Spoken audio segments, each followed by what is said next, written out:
headliners, the newsmakers, the political scene, and government issues. These should be our concern. And we're taking you at the forefront.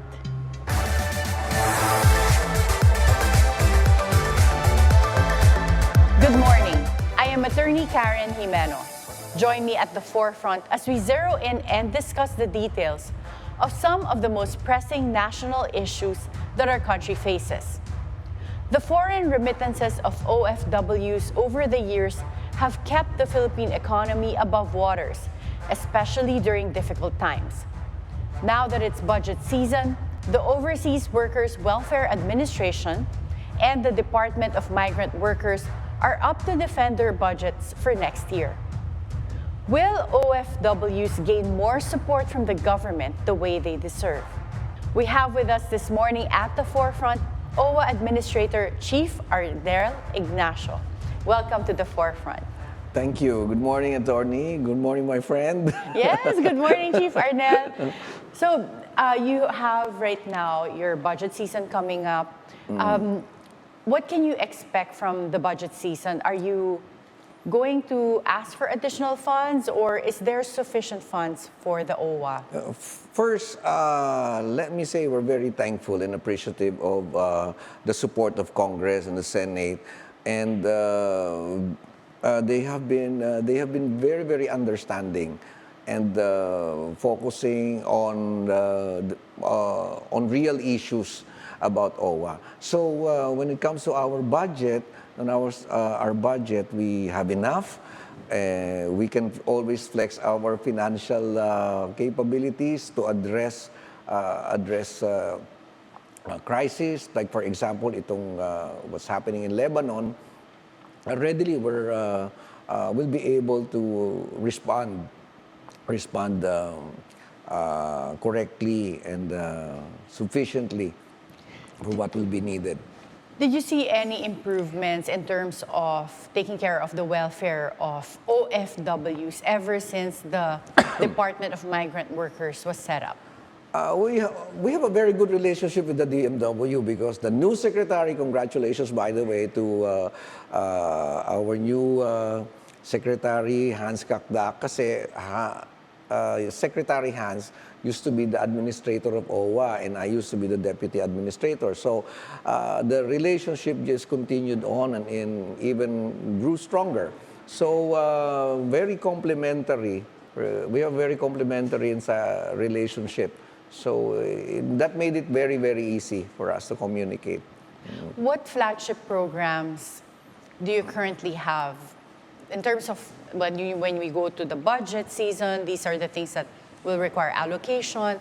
But can you describe to us some of your flagship projects? Well, enjoyed immensely by the OFWs, the newly built OFW lounge in Terminal 1 and Terminal 3 where food is free. And that's exclusive for yes, OFWs, for OFWs only? Okay. This has been a problem that has been besetting our OFWs since they have been flying to other countries.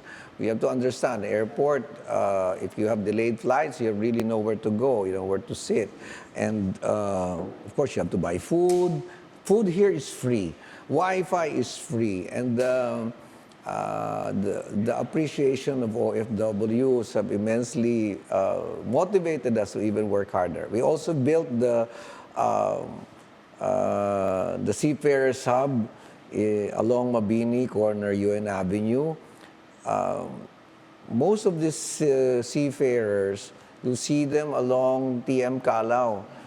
I was still working in the library, 80s, nakikita ko na sila dyan. So I was just thinking that these people should have a place where they can be decently, a decent place where they can sit down, talk, have a meeting, and wait for all the results coming from the manning agencies around that area. So now that we built the Seafarers Lounge, Seafarers Hub, again, food is free, coffee is free. We've even provided them lawyers where they can consult para we can address the problems that they are confronted with by the ambulance chasers.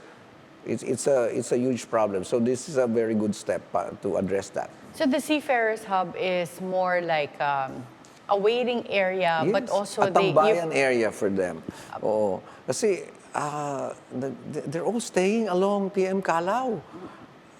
Ang init-init, and sometimes they stay there for days. And they check in some of those hotels along Mabini for 200 a day. When you sum it all up, malilimas talaga yung pera nila. And pag nakakausap ko sila, usually you see them nagtututpick. Sabi nila, nagtututpick sila para daw kunyari kumain na. So, one thing that we've instituted in OWWA, we are more grounded and more connected to our OFWs now. Siguro malaking tulong din where I came from, the industry where I came from, na it's so easy to connect to the OFWs doon sa dimension where we can understand each other nang mas komportable.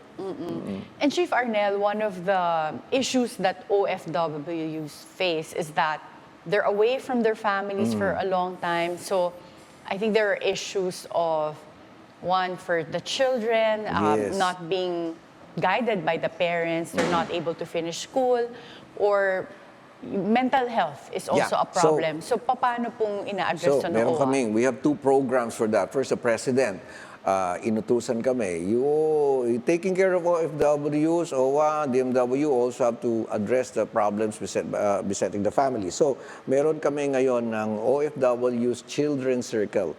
So, all over the country, we have 17 offices all over the country. We have projects giving them activities, connecting them with their families. We get a lot of support from TINBO ng mag-sponsor, pero but we're getting a lot of support from the TINBO connecting families. Plus, Timbo is a platform. it's a SIM card. They get to call people there for free. Nakakatawag sila. And our hotline, yung 1348, is delivering very good services sa kanila. So, they get to be more connected, easier. Next, we also have scholarship programs for the children of OFWs. Meron kaming dalawa, yung one that can pay 60,000 a year, and for those with children, OFWs na $600 and below, ang kinikita, meron silang 20,000 a year.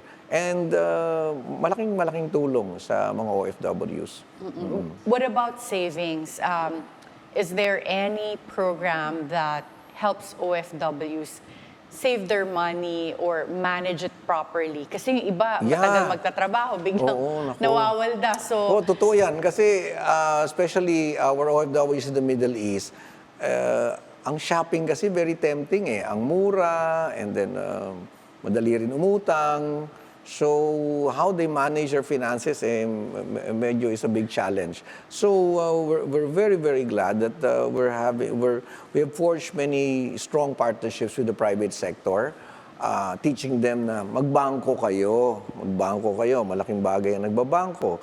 And marami tayong mga programa sa OWWA, yung meron kami Pitaka project, teaching them how to manage their finances and look towards the future and invest your money through negosyo.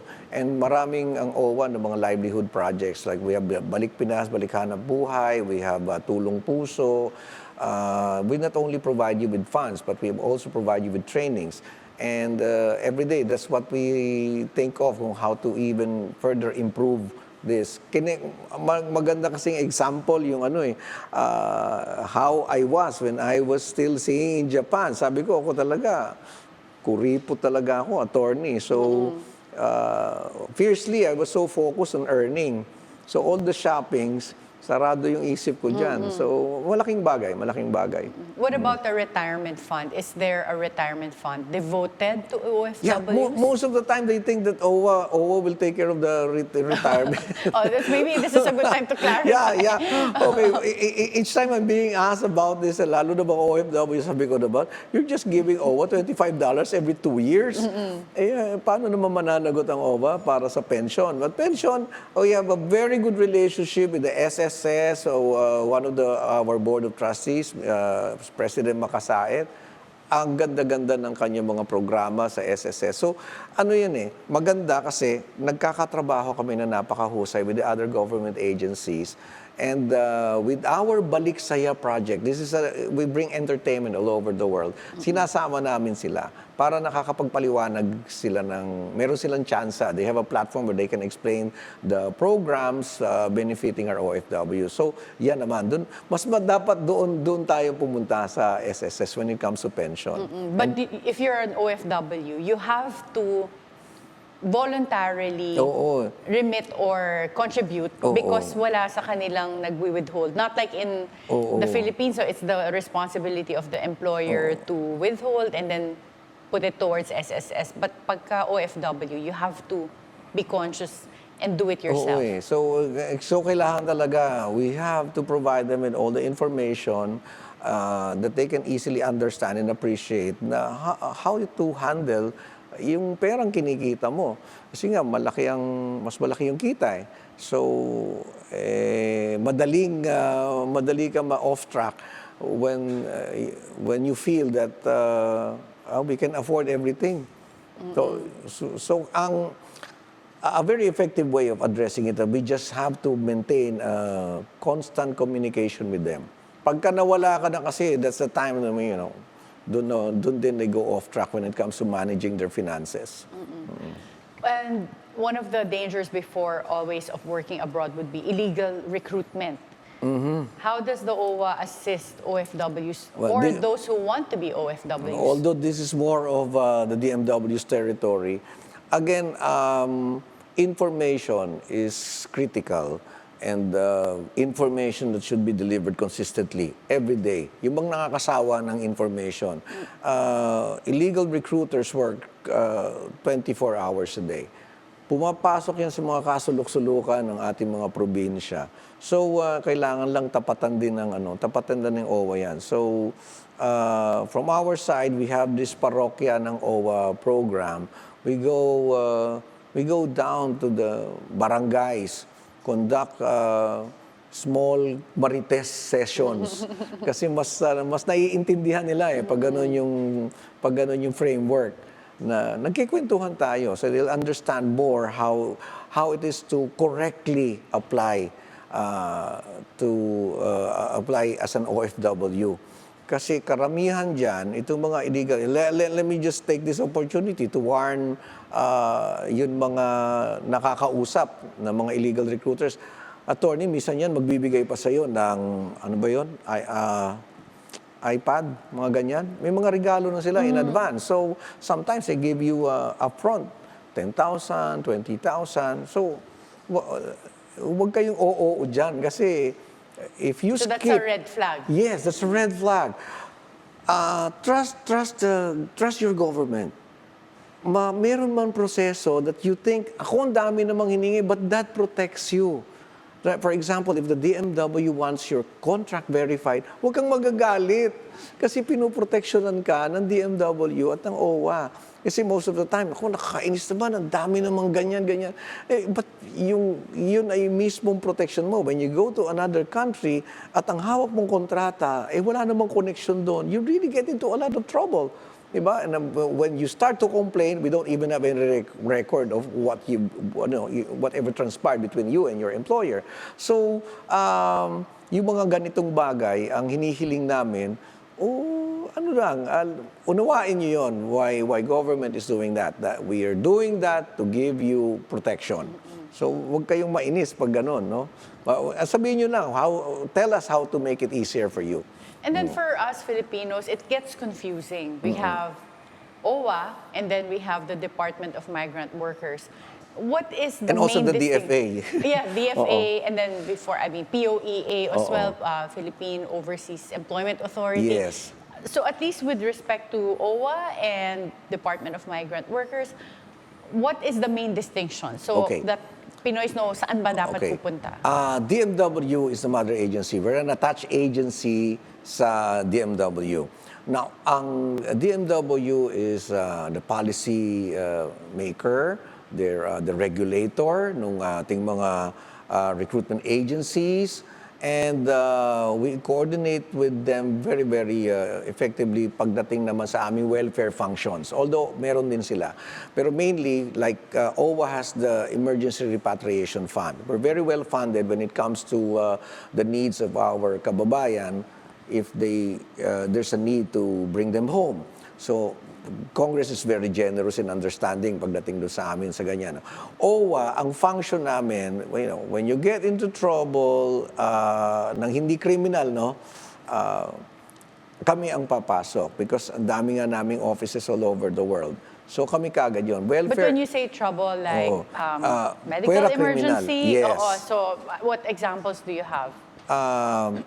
Kunyari meron kang medical, ganyan, sa amin yan. Communication mo, nabugbog, mga ganyan. Alam mo, those things. Territory namin. And then, Or ayaw ka pa, like your employer confiscated your passport illegally and you can't ayan go naman, home. tandem kami ng DMW. Because that borders on illegal na criminal activity. And, okay. So mas madaling intindihin kung kunyari mga legal ang inyong mga pangangailangan ang DMW. Kami, pag dumating ka, pagka yung sa mga problema mong mga ganyan, ikaw ay may problema sa employer mo, mas paano, how will I describe that? Kumbaga dito, yung mga away-away nyo ng mga employers mo, paano kang uuwi, yan, mas OWWA yan.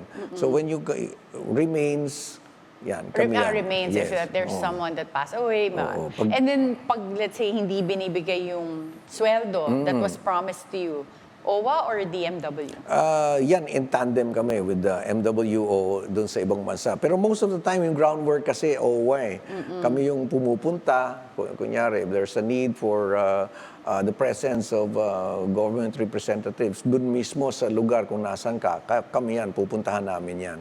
Kasi kami merong resources, meron kami logistics to address that. And for people that really have to go physically and talk to someone, it's OWWA that has offices abroad. Yes, and plus we have this hotline, the 1348. Ano yan? 24 hours yan. You need someone to talk to, you can call 1348. We also partnered with Tinbo pagdating dito. Arnell, you mentioned earlier that the OWWA is well-funded.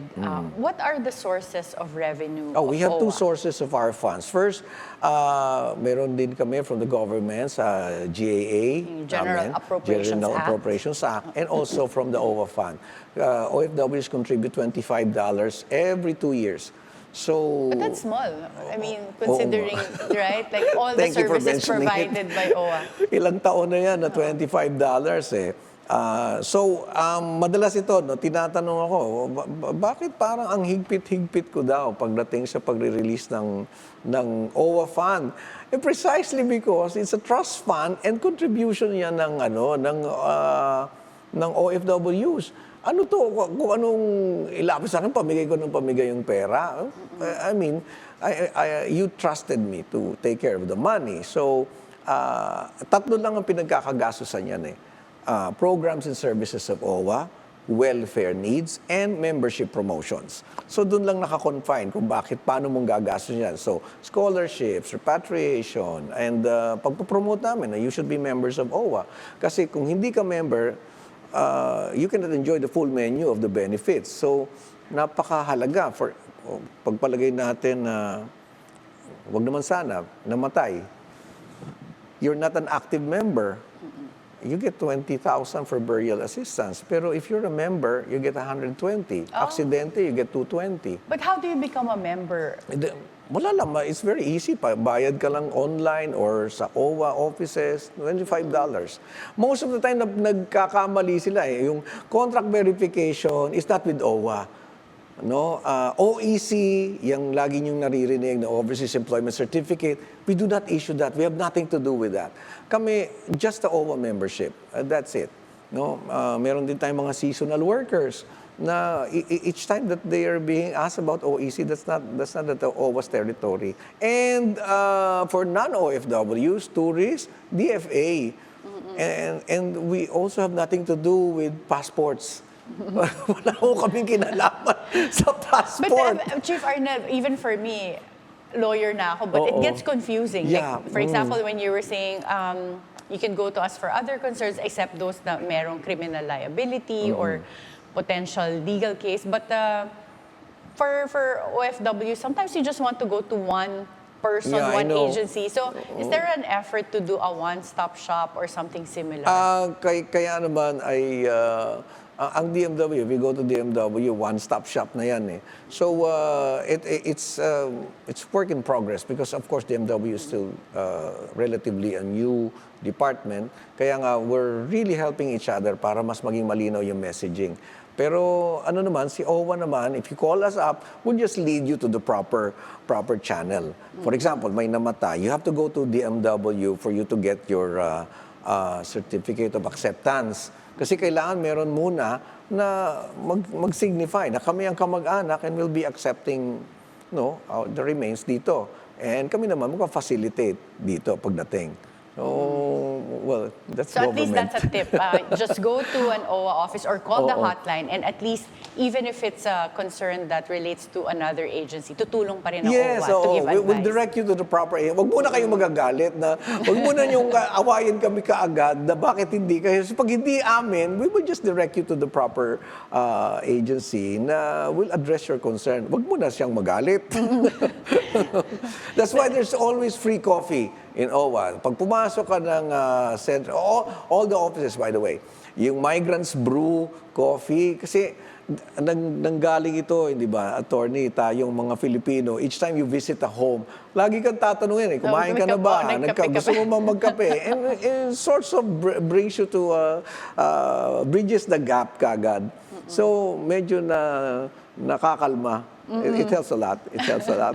That's good to know. And there is now a reported threat of the spread of monkeypox or mpox worldwide. Is the OWWA prepared to handle another pandemic in the magnitude of COVID-19 in terms of OFW deployment and repatriation? But before you answer that question, Chief Arnell, we'll have to take a short break. Okay. At the forefront, we'll be right back.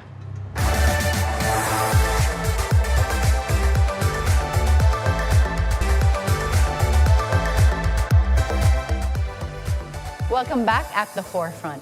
Chief Arnell, before the break, we were asking you, there is now a reported monkeypox or mpox worldwide. Should this rise to the level of a pandemic, is the OWWA prepared to handle it, the weighted COVID-19 pandemic, especially when it comes to repatriation or also deployment of OFWs abroad? First, we hope and pray that it will not rise to the level of a pandemic. No? Kasi although we can say that we have a lot of, we have enough experience when it comes to handling levels ng pandemic. First, the new Secretary, Hans Kakdak, siya yung administrator ng OWWA before and I was the deputy administrator. So, we handled the whole pandemic. So, throughout the period, we were beset with COVID. Kami yung nasa forefront yan. So, experience-wise, I can say that we were already trained. No, how to handle repatriation, budgeting, addressing kahit na one-on-one problems. So we have a lot. We have a ton of experience on how to handle that. Plus yung our relationship with other agencies like with the DOH. No, I believe it's best that we get advice from the DOH as to how to properly address itong monkeypox, kung how to avoid it. Ang sabi lang sa akin ni Secretary Bosa, medyo avoid yung mga sino-sino hahawak sa iyo. Well, that's why it's best that we ask the DOH. But again, if I may say so again, if there will be, if it will rise to pandemic levels, the DMW and OWWA and the DFA will most likely, I have confidence we can handle it. And there's also currently efforts to repatriate Filipinos because of the conflict in Lebanon. So the repatriation process, is it similar for example, cases of Mpox and also conflict? But it may be a little, handling Mpox and handling repatriation in relation to violence, war, may be different. Handling the situation ngayon in Lebanon, we've already set up the structure and as to how they will be repatriated if needed. As of now, we have about 738 requests for repatriation, pero nagbabago-bago eh. This is one thing unique in that area. Filipinos, in spite of all the news dito, kung ano yung nangyayari doon, hindi sila ganun kadali na mag-decide to come home. But if they do, we're ready to address their needs. Sa Athens, naka-ready tayo to bring them there. In case, yun kasi yung pinakamalapit kung saan natin sila pwedeng dalhin. Either by sea or by air. We're ready. And we're also sending our rapid response team if more people will be needed to facilitate the repatriation. But one thing that we can confidently say, mga ganitong crisis, we're not new to this. So we can professionally handle this. In fact, and very good pa dahil meron na kaming meron kami laging funds. Kahit mag-charter pa tayo ng eroplano, kaya natin yan. Kasya natin. Well, Chief Arnell, for example, if you are going to be repatriated, as a Filipino, do you have to pay for your airlines? No, you say the... lahat yan, sasagutin natin. And yung may re-repatriate natin, meron pa tayong financial assistance sa kanila from DMW and OWWA. How much is the financial assistance? DMW is giving 75,000 at kami meron din kaming package of the same amount. How do you determine the amount? Not to encourage them to come home. Of course, ito binibigay natin para naman to address their needs when they come here. No? At least meron silang panggastos. And when you are repatriated, that same financial assistance and the free transport, it applies to both a medical emergency or medical issue? Oh yeah, wala nang pilian yan, attorney. If there's a need for us to bring them home, lahat yan will be covered. If kunyari, they arrive in Manila and for example, they're staying in Davao or Zamboanga, we will bring them there. To the very doorstep ng kanilang bahay. So before with COVID, if someone catches COVID as an OFW, is that a reason to be repatriated? Does that qualify? Before, to address COVID, kasi noon, it was entirely a new thing. No? Kaya marami kaming kinuhang hotels that we've converted into quarantine places. In fact, yung Sofitel, ginawa namin quarantine yan So noon, to address COVID, kasi hindi natin masyado pang alam, no? Ang alam natin, kailangan i-quarantine sila. So yun muna. Pero hopefully, ito naman, with the handling crisis ng gera, wala naman tayong ganun. But for example, Mpox, that would qualify an OFW most to likely, come home. Most likely. But again, as I've said, we need to consult with the DOH pagdating dito. At least they'll be more qualified to give us guidance as how to handle it. And for the conflict areas like Lebanon, for example, if you have a Filipino that's married to a Lebanese, would their spouse also qualify for free transport? And for example, their children, if the children are Lebanese and not not dual citizens this like is similar Filipinos. to how we handled the Filipinos who are married to Pakistanis na nasa Gaza. Ito, ang maganda, because we have a very, very good relationship with the DFA, sila naman yan. So we work in tandem with them in handling yung ganitong cases na married sila sa hindi Filipino. Ay, natatandaan ko no. So libre. Will they be able to qualify for the free transport as well? Kasi noon, in fact, nabigyan pa nga namin ng hotel eh. Oo. Pero it's not easy. It's not easy. Dahil nga, they're not Filipinos eh. Pero kaya napakaganda ng nagiging resulta ng maganda naming trio ng DFA, DMW, and OWWA. Would you say that the DFA coordinates with the embassy or government yes. of the nationality? Yan, kasi to we have provide the funds? Yes. Or galing ba funds ng OWWA yung galing pagbigay yun. din? Pagdating doon sa ganun, DFA territory yun. Kasi any communication between our country to another country, lagi si DFA. Kami gigilid muna kami. And we just wait for their instructions. If madalas yan, Yusek de Vega, tatawag na sa admin, ito, kailangan natin. And then, meron kaming 30-second rule yan eh. We decide in 30 seconds. Kasi we have to act very swiftly. And I'm really very, very thankful that we were able to forge a very healthy relationship that helps a lot in bringing forth swift services. Ganda. Chief Arnell, how do you handle missing persons? Or for example, well, when there's a conflict, the risk of someone not being contacted or the family here is looking for them. Ito ang this is something that up to now fascinates me. We have offices all over the world.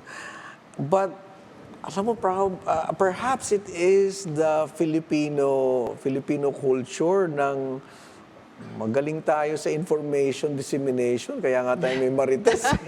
we readily, wala pa akong natandaan na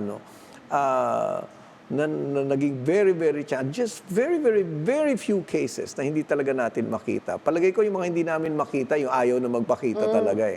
Pero we're always able to solve problems like that. Missing, we're very much in touch with the Filipino communities all over the world. Maganda rin yung relasyon natin with them. So most likely, we will find them. We will find them. When it comes to Filipinos coming home to the Philippines, either because they're repatriated or because they lost their jobs abroad, how do you assist OFWs in terms of finding opportunities in the Philippines? Yan naman, I believe the OWW has a program with DOLE na nahahanapan sila ng trabaho. Now, for reintegration naman, OWWA has programs for reintegration, again in tandem with the MW, na nakakapagbigay kami ng if you have a business, you have a business in mind, you have a business plan, we can provide you with some additional training and funding. Ngayon nga, we're coming up, and this is, I'm very excited with this, kasi I look into farming eh. Sabi ko, I remember Philippines is the rice granary of Asia. Now we're So in support of what the President wants, nag-aral ako mag-farming para maintindihan ko kung paano kumita, and we'll be coming up with a program that OWWA can finance. Because we have so many OFWs who came from families na nagsasaka. So we want to change the narrative. Kasi we always picture the magsasaka na hirap, maitim na siya sa araw, nakasalakot, nakasakay sa kalabaw. Now we want to change that narrative na pwede ka maging mayabang, mapagmalaki mo na you're a farmer. Kaya ako na nagsimula. Inaral ko, nagtanim kami sa Tarlac, and salamat kay Governor Yap, no? Meron ang ganda pala naman ng kikitain. So we'll be coming up with a reintegration program related to farming, so that we can encourage yung mga anak ng magsasaka na ano to, kikita ka dito. So it can be profitable. Yes, it can be profitable. And if you want to join that reintegration program, Pasok ka is that, kaagad basta OFW ka. And meron pong bambayad? Wala. Wow. Ito nga, kaya nga ang ganda eh. Kaya ako tuwang-tuwa because SSS President, meron siyang meron siyang tulong sa amin na meron siyang 5 hectares na pwedeng gawing training ground na meron na nagtuturo. And then after the training that will be provided sa ating OFWs, we can finance their farming project. Marami pa tayong programa. What about agencies like TESDA? Do they also coordinate with OWWA for reskilling or additional skills? Training. And yun nga ang masarap dito eh. Kasi we have a very healthy relationships with all the other agencies na can complement mabuti doon sa aming mga programs. Like also with the CDA, itong cooperative, ano bang ibig sabihin nun? Basta yung cooperative arm natin, mapakalaking tulong, napakalaking bagay.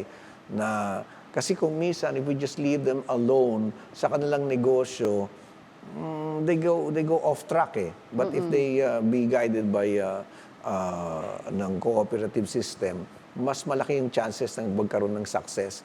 And naniniwala kasi kung mabuti sa partnerships eh. Mas madali kaysa kami lang ang gumagawa. Yeah. And ang dami-daming programs ng OWWA. Can you give us an idea about the size of OWWA itself in terms of manpower? Teka nga muna. Kasi kami, marami rin kaming JOs. Pero the central office alone, we have almost 500 people there. And then we have 17 offices all over the country. So yan din, may mga tao yan. And then 34 offices abroad. So yan din, mayroong OWWA. May OWWA na tao yan. And you have to send people from Philippines to just be stationed abroad? Yeah, we have very able welfare officers who nahitik sa karanasan, institutional knowledge. Ako ang laging may natututunan sa kanila. Well, that's great to hear that we have all of that assistance. But ano pang nakikita niyong gaps na hindi pa na-fill? Communication. Communication is really very, very important that the OFWs understand where government is coming from. Sometimes, kasi government could be a puzzle to the people that we provide services to. So, yun, kailangan natin talaga ng consistency on delivering the message. Kaya, yung Balik Saya program namin, wherein I bring entertainers and bring fun, nagiging maganda na platform siya for communication na mas nagiging receptive sila. Hindi kasi masyadong seryoso eh. We started out with a very, very comfortable kasi nga entertainment eh. So we get their attention and then nakakapagpaliwanag. But we have to do it consistently. Well, for those who are listening and watching right now, if you were an OFW or you desire to be one or you have a family member that's an OFW, what's the most effective means of getting the information that you need? Saan silang platform dapat pumunta? Punta ka muna ng DMW so that you can be certain that the agency providing you with the job order o kung ano man yung inaalok sa iyo ay legal.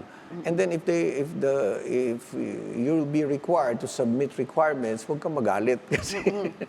And then lagi get your information from reliable sources. Government 'yan. We must learn to trust the government pagdating dito sa bagay na to. Magtanong ka sa gobyerno. And ang pagdidesisyon, when you decide if you want to work abroad, it's not something that you just, nakita mo lang yung kaibigan mo, nag-abroad, ikaw sasama ka na rin. It's a huge decision. You discuss with your family, plan your finances very well. Punuin mo muna ang iyong isip with all the correct information and get your information from reliable sources. Reliable sources. But Chief Arnell, when you say that visit DMW, with the traffic in Manila, I think that's they can hard. do it online. Okay, so when you're saying online. Go to the official website and then sa Facebook po ba, is that something that they can access? They can call 1348. and then we can check it for them. Basta wag yung mga, most of the time, ilang taon na ako rito sa OWWA, when I ask them about this, laging, if they get into trouble, ang sasabihin sa akin, sabi ni, laging may sabi ni, I've never met this Si sabi ni. sabi ni. Hindi, do not rely on sabi ni. Lagi yan, sabi kasi ni ganito, ganyan. I mean, who is this person that you're talking to? And most of the time, you get into trouble. So, wag yung mga sabi ni ganito, sabi ni ganyan. Get your information from reliable sources. Government yan. If you're in the provinces, sometimes wala rin namang internet or mahirap yung access to the internet. O kaya ano yan, kaya meron tayong mga offices hanggang sa, nag-outreach program kami hanggang sa mga bundok. Pumupunta ang ating mga welfare officers. Okay, so that at least you know that, can you go to your barangay? Yeah, And do you also that's partner why with the we're, local governments? It's an ongoing program. We're involving the local government. We have help desk. We have about 1,300 help desks all over the country. Para nga, again, binanggit ko kanina, naniniwala kasi ako sa partnerships eh. So, OWWA cannot do it alone. The local government, the mayors, basta lahat ng mga officers sa barangay, kailangan ka-partner eh. Sila they have direct relationships to the people around doon sa kanilang area. Constituents sila yan eh. So, we've engaged the barangay doon sa aming programang parokya ng OWWA. This is the Marites project of OWWA. They upo-upo sila dyan, they talk about it. Plus, of course, yung mga mayors and congressmen all over the country. Pinatibay ko yung relasyon namin para sila ay nakakapagpaliwanag din. Chief Arnell, you've been with the OWWA for, I think, already 2 administrations, no? So you've been in that position for a long time. What is the most important lesson you've learned so far? But before you answer that question, we'll have to go on a short break. At the forefront, we'll be right back.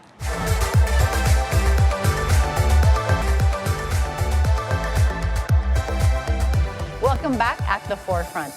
Chief Arnell, before the break, we were asking you, you have now served in the OWWA under 2 administrations. Oo nga. Tagal na. Tagal ko na. Senior citizen na ako. Dito na ako naging senior citizen. What is the most important lesson you've learned so far?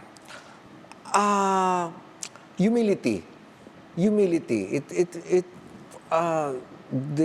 It guides you to a stronger relationship with the people you work with. And nung dumating kasi ako in government, siyempre, may mga inabutan ako dito na ang tagal na sa gobyerno. And tapos ito ka, i-appoint ka. Diba? Tapos mas mataas pa yung ranggo mo sa kanila. So, ito yung malaking bagay na natutunan ko sa show business eh. Diba, mayroong mga senior stars. Parang kailangan medyo magbaw ka, magpugay ka, kahit ikaw yung masikat. No? And I remember very well those people that na na-meet ko, nalaman ko, nandito yung iba, 40 years na, tapos papatawag. Hindi ko sila pinapatawag, ako pumupunta sa offices nila. So, the conversations, the numerous conversations I've had with these people, una, ako humanga na how can you stay in a system that is so challenging every day? Tapos, alam mo, ang bayad talaga naman, alam mo naman, attorney, sus Marioso, magugulat ka. Akala yung una ko ng paycheck, akala ko mali eh. Akala ko talaga mali. Kasi, Maliit. How long did it take for you to get your first tagal paycheck? yun bago, yung pa, kailangan magtiis ka na medyo may panahon talaga na wala ka munang sahod. See, everything takes time. You know? There's so many documents to be submitted, so many requirements to be submitted, but you just have to follow. And then, of course, you have to prove your meat, kung ikaw ba talaga ay qualified. No, intindihin mo, especially the procurement process in government. My God, hindi mo talaga kailangan marami kang paracetamol para I remember. But then now that I'm used to the government system, kahit sa private life ko, kuminsan parang utak procurement na ako eh. 92, 84 na ako lagi eh.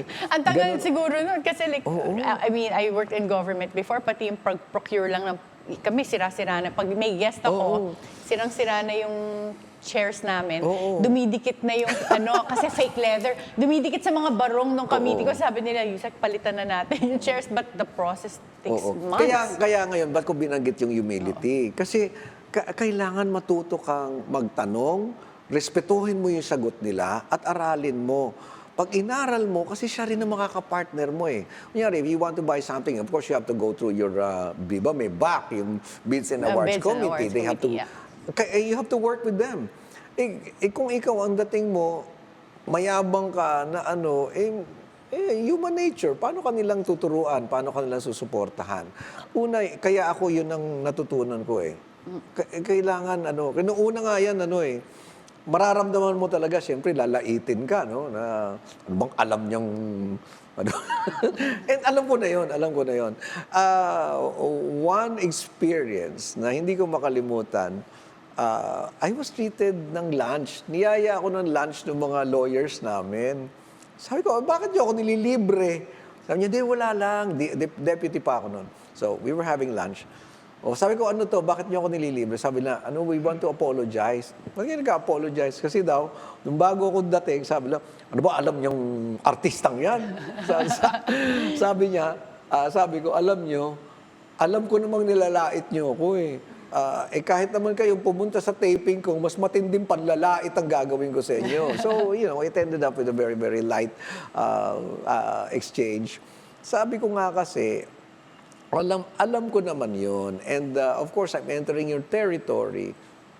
At dapat aralin ko rin. And then I should work on earning their respect. Una nga kasi, they have been in government for so many years. And madalas ang tingin natin sa taong gobyerno, parang laging negatibo, di ba? Ako, lagi kong tinitingnan yung saan magaling ito. And na-discover ko talaga, ang gagaling nitong mga taong to. Ang gagaling. And look at the environment where people in government work in. Parang, hindi kagaya ito, maganda na studio, maganda aircon. Therefore, yung output mo, you're encouraged, you're motivated to work kung ang environment mo maganda. Kaya nakita niyo yung OWWA building ngayon. Inayos ko. Sasakyan nila. Masalamat ako talaga sa Congress, sa Senate, sa DBM, na ganun din, no? Establish very good relationship, earn the respect, tiyagain mo sila. Bago mga sasakyan namin, no? Aralin mo yung procurement process, magtanong ka, and memorize mo and learn to appreciate in the first place kung bakit nandyan yan. Huwag ka nang magreklamo kung bakit mahirap. Galingan mo lang. And then, kaya ngayon, tinan mo, yung OWWA, maganda. Meron kami magandang financial muscle ngayon. So, if you ask us, kaya nyo ba ito? Sabi lang namin, kayang-kaya namin. Hindi ko magagawa yun kung ang sinasabi ko lang magaling ay ako. Hindi pwede. Kailangan maintindihan mo na kayong lahat ay magaling. That's great advice, I think, for everyone listening. It's not just for someone working in government, but also, in life as well. Yeah, it works in life as well. You cannot just say na ako yung magaling. Kahit na marami kang pananaw na you think will improve the whole system, you have to understand the system first. So, yung inputs mo ngayon, tutugma. And then, sila rin mas receptive to appreciate kung ano yung nasa isip mo. And then, life will be, kaya nga sabi na, bakit daw ako, hindi daw ako mukhang 60. Kasi natutunan ko na silang mahalin eh. Yung mga tao namin sa OWWA, nasasabi ko yan sa kanila. Well, Chief Arnell, you mentioned nga na artista ka. So how did you end up in government in the first place? Kasi 2016 ako napunta sa PAGCOR eh. Inalok ako. I wanted the entertainment department. Kaso na kay GV Bondok na eh. And there was one, parang strange na department doon. Ang labo-labo pa ng picture nung head. Sabi ko, sige, siguro ito. I ended up sa PAGCOR na handling the CHR. So, community relations kami. Again, tulong na pala kaagad. No? Ang maswerte ako, ang husay-husay nung environment sa PAGCOR, very corporate at the same time government. So yung training, it provided me with very good, healthy grasp kung ano ang gobyerno. credit to the chairman, si Andrea Domingo, na higpit-higpit, no? Mahigpit na napakasarap din na mamahalin. Natutunan ko sa kanya. So pagdating ko ng naku, pag pinento ko ng haba nito, baka sumobra na tayo sa I guess, paano nilipat ako ang sa naglipat sa'yo was si Presidente Duterte. so request ka niya sa OWWA. Sabi niya ganun, mukhang mahusay ka sa mga OFWs. I was just, it was a casual conversation about me and a very close friend sa Qatar. I just wanted him to, video and tell my partner to come home. We ended up na nagkikwentuhan, bigla na lang niya sinabi, alam mo, mukhang magaling ka sa OFW, doon ka na. And I'm very, very thankful naman din kay President Bongbong Marcos na nakita niya yung aking works. And, because from the time you worked in the OWWA 2016 under President Duterte, tuloy-tuloy ka na, no? 2018 ako nalipat sa OWWA. 2018, yes. And then, hindi naman ito dahil, kakilala, gano'n. I'm really very thankful na yung pagpasok ko sa OWWA as the administrator, hindi ka natatanong, ano bang alaw niyan? Kasi nga, yung iyong trabaho na ang nagsalita. And kaya nga sinasabi na, ako daw, hindi nagpapahinga. I mean, hindi naman ako kailangan ng break because the job itself, hindi ko siya iniisip na work eh. Masaya ako doon sa trabaho ko. Masaya ako. Well, Chief Arnell, I remember seeing you a couple of years ago and you were so busy. Ang naging biruan nga natin ang sabi mo, I live and breathe OFWs na everyday. Yes. Para naman lang ng balat mo, puro OFW na. But, so now, I heard that you also practically live in your office. Yes. Kasi, I don't want to spend time in traffic na mga 2 hours yun eh. Siyempre, yung 2 hours na traffic, gigising ka pa. So, that's another hour or more. So, doon pa lang, ang dami ko nang hindi magawa. Kung doon ako, paggising ko, ayun na yung ka-meeting ko. So, mas mahaba yung tulog ko. No? Mas mahaba. So, talagang literally, you basically live in the office now. Yes, oo. Naggagawa na ako doon ng aking higaan, ng aking labahan, mas madali eh. Mas madali. May kitchen na doon. So, what do you do in your free time? Or do you even have time to relax? Yun na yun eh. Yun na yun eh. Yun na yung enjoyment ko. You know what brings me so much joy and motivation? If I can give you what you need. And then, provided with all the, yung merong ang kakayanan, can you imagine a decision of yours, pananaw mo, will have some profound effect sa buhay. Can you imagine that, di ba? Pag nasa showbiz ka, gusto mo lang iniisip yun, ano ba magandang gawin natin? Pero dito yung decision mo. Nagkakaroon sila ng kakainin, napapagawa yung bahay, nakakapag-aral yung anak, and you don't even know these people. No, you don't even know these people. Tapos, bigla na lang napapasalamatan ka. Minsan na-shock ako. I was walking sa Tokyo. Niyakap-yakap ako. Sabi ko, ano ba? Ganyan pa. Yung pala, natulungan ko siya na makarating doon. Ano yun eh? Parang nagkaroon ba ng mas malalim na meaning yung bakit ka nandito?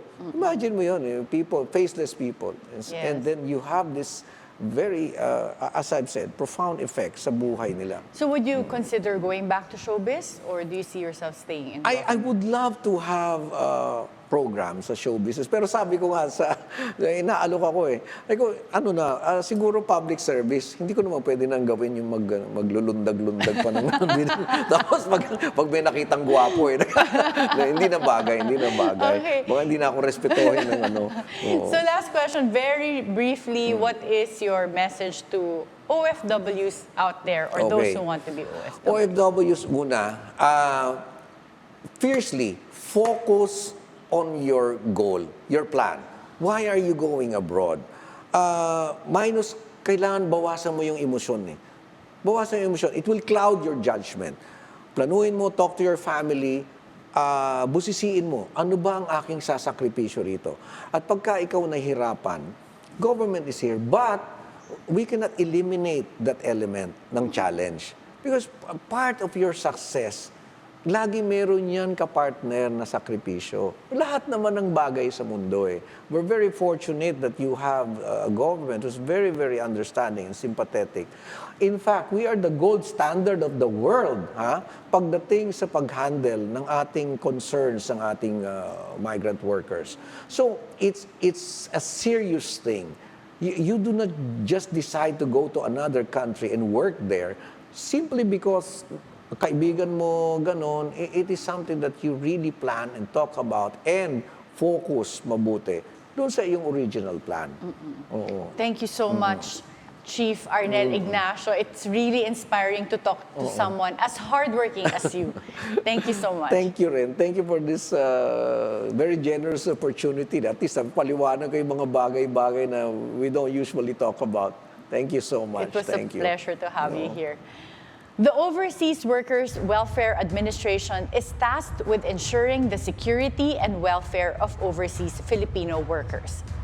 The challenges they face are quite formidable, ensuring the round-the-clock support to OFWs wherever they are in the world. Considering the significant contributions that OFWs bring to help keep the Philippine economy afloat, especially in trying times, the hard work and passion that OWWA heads and personnel put into their jobs should be fully supported by our government. Be timely informed, be insightful of the news, always stay at the forefront. Join us again tomorrow for meaningful conversations that would help you form an objective personal opinion. This is Attorney Karen Jimeno. Thank you for spending your hour with us.